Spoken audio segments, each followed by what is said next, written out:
Hey guys, we're in the office today. The winter office, I'll call it. It's my bedroom. um, where I have my nice big computer to do a lot of my winter work on.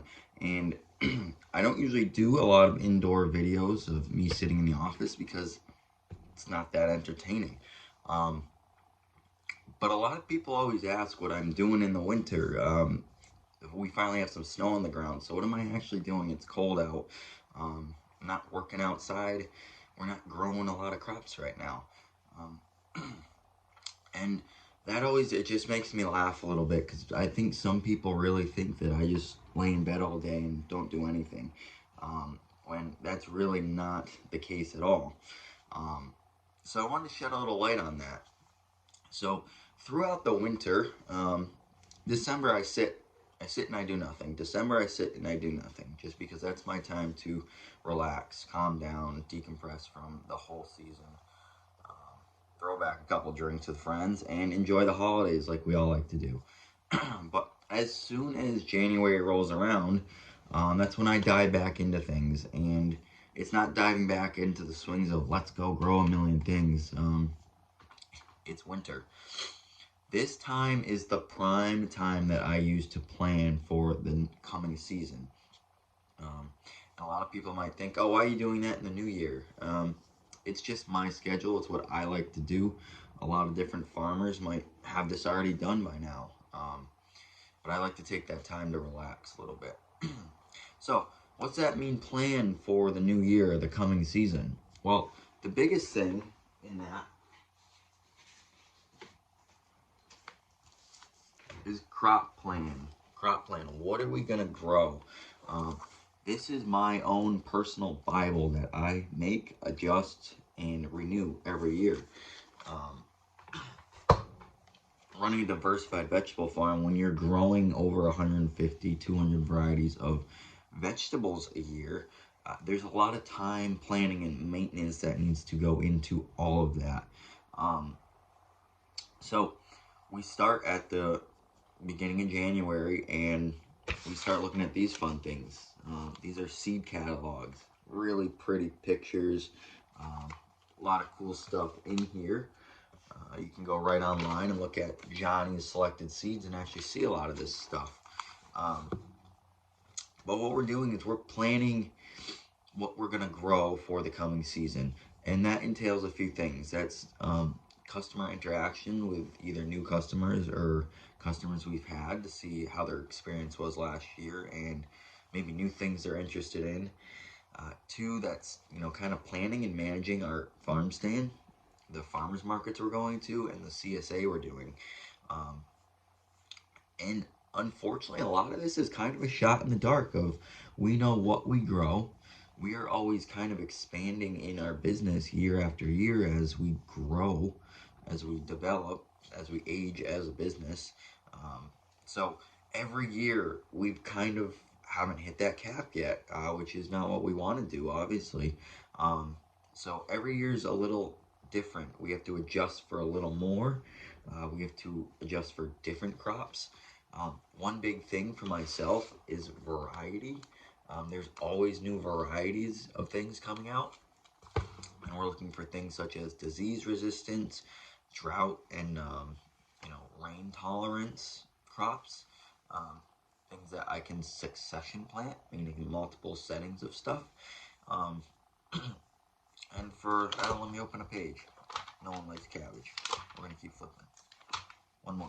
Cucumbers. This chart right here, there's maybe 10 to 12 different varieties of cucumbers just right there. And those are greenhouse varieties, protected culture. Um, if you look on the other side, those are just pickling cucumber varieties.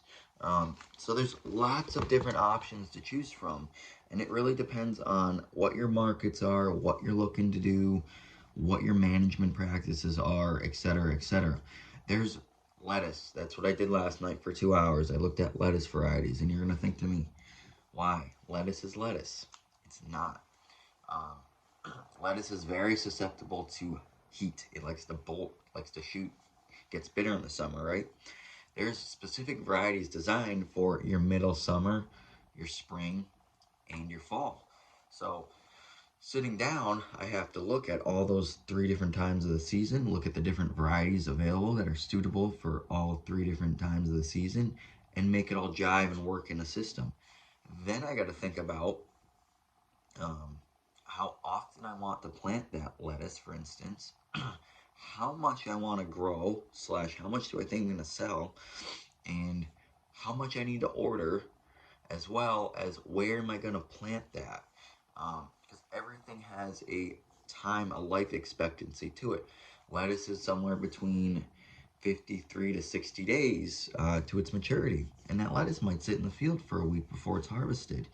Um, so you need to allocate time and space for all these different crops. So that's just one example. So what I do is I start with my varieties. So I go down, I use this awesome book that I recommend anyone in the New England states utilize. It's a vegetable management guide created from UConn, UMaine, University of New Hampshire, Rhode Island, and Vermont, and UMass Extension, UMass Extension, of course. Our backwoods and the neighbors extension specialists who are awesome with lots of questions to answer and speedy responses. So check those guys out. Anyways, I use that book and I just go in alphabetical order with all the crops I grow. So we start with asparagus usually. That's really simple, perennial crop. We know where it is. We know what we got to do with that. But I'll start with this, or I'll start with that vegetable management guide, and I'll just start opening it up to the first thing. So, beets, for instance, that's one of the first crops in the alphabetical line. That's kind of where I start. And what I do here is I know the varieties I've liked to grow in the past. I look for new varieties that might be out, whether that's in the vegetable management guide or in the catalogs. There's always something new coming out. And what I do is I find that variety that best suits what I want to do at that time of the year, and I stick that in my Excel sheet to start. What I do next is I figure out how many times over the season I want to plant that. Beets, for instance, I believe I have 7 to 8 different settings throughout the season because we're going to markets. We're looking for bunch beets. We don't want a beet that's going to oversize in July, August, and be this big, and no one's going to want it. So we got to plan a certain amount in different times of the year so we can consistently get a nice beet about this size for harvest. And so what we do after we've gotten the variety down and we've gotten our succession in, we kind of shop around and see let me back up. We're going to then decide how much we want to grow out of each succession. So if it's 1 200-foot bed or if it's 10 200-foot beds, I have to make that decision. How much do I think I'm going to sell? Where am I going to sell it? Who am I going to sell it to? How much do I think I'm going to move? Adjust for a little bit of shrink or loss in each setting. So from there, let's just say I need to order 100,000 seed of red ace beets. That's a beet that I do a lot of production with. So what I do then is I kind of shop around. I look at all the different seed companies. I work with like 4 to 5 different seed companies every year, and I find which one kind of gives a little more bang for my buck for the amount I'm growing. And a lot of these varieties are coming actually from the same source, even if they're coming from different seed companies. A lot of seed companies work with different producers of seed, but they're all selling the same or similar things or different varieties, and that's where you got to look around. Johnny's Seeds might have a select variety that I'm looking for that Seedway doesn't. So that's why I like to shop around. 1, for the variety. 2, for the price, because certain companies do offer a little better deals on quantity. As well as you got to think about the quality of where it's actually coming from. So Johnny's is great for your smaller diversified vegetable farms all the way up to your larger scale farms. Versus Seedway here, they're really more focused on a larger scale commercial farm. So you're not going to find things in their catalog for, maybe 1,000 seeds, or very minimally will you find that, versus where in Johnny's you'll find things for like 100 seeds or 500 seeds, which makes it really easy when we're doing really small succession plantings, or we're working in a high tunnel where we're not putting thousands and thousands of plants into one space. So there's a lot of perks, and I really like working with all of these companies. They all give me what I'm looking for. I will say one company does not give me everything, but Johnny's is definitely one that I strongly work with and do a lot with, and they offer a lot of nice varieties. So with that said, this is just one part of my crop planning. This is one part of my day. After this, I gotta figure out where all this is gonna be planted, make sure I have enough land for it, and then I actually make field maps out, which I can show you quickly eventually once they're made. But it's outlined, everything I need, where it's gonna go, how much I'm gonna grow of it, etc., etc. And like I said, without taking a month in January to design this, I'd be completely lost in May, June, July, because I have a million other things we're doing on a daily basis. And this is a Bible. I open it up, I flip to one page, and everything is here. This is last year's. Everything is here. I open it up to the date. For instance, this is direct seeded stuff. So I open up to, say it's the week of 4/20/22, which will be this season. The first thing here is sweet corn. The variety is Temptress. It's going to be the second setting. I'm going to be planting it on Shay's lot. I need 1,750 seeds for that setting. And I'm going to do 6 beds at around 245 feet. Boom, it's there. So if I had to plan all that out come that time, I'd still be planning for April, and it'd be July by then because I'd be so far behind. So crop planning is very important on a diversified vegetable farm. I have my own way of doing it. I think there's lots of different ways to do this, and I think whatever best suits your mindset, how you look at things, how you read things, and what makes your system flow. Simple Excel sheets. That's all I use. That way I can read it and see it clearly. That way other people can read it and see it clearly. I've seen a lot of color-coded diagrams based off months or weeks or days differently. But I think it's just the system that works for you. And really, I would say taking the time to do this stuff is important, especially when you're growing a large variety of things. If you're growing like 3 to 4 crops, and this is simple. If you're growing a lot of crops that are like a single plant things, this is going to be very simple.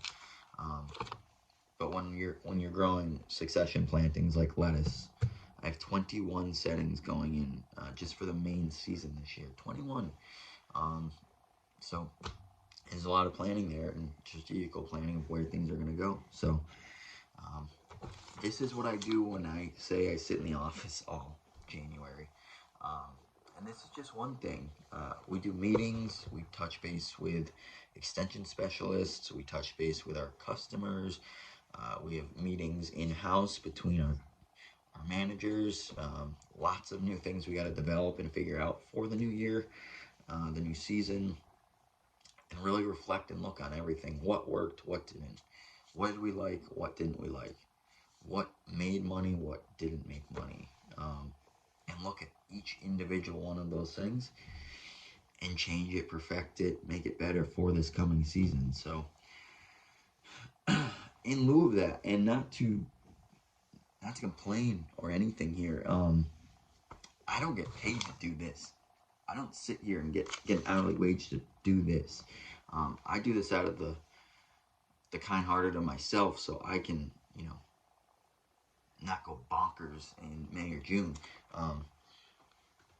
But there's not a lot of income coming in right now, and that's why we're trying to, you know, increase that winter production, go to a few more markets and such. But a lot of this is done on my time for free for myself, um, which is essential. But you know, this also takes time away from me potentially being able to go out and get another job or part-time job or full-time job in the winter, because this takes up a lot of time.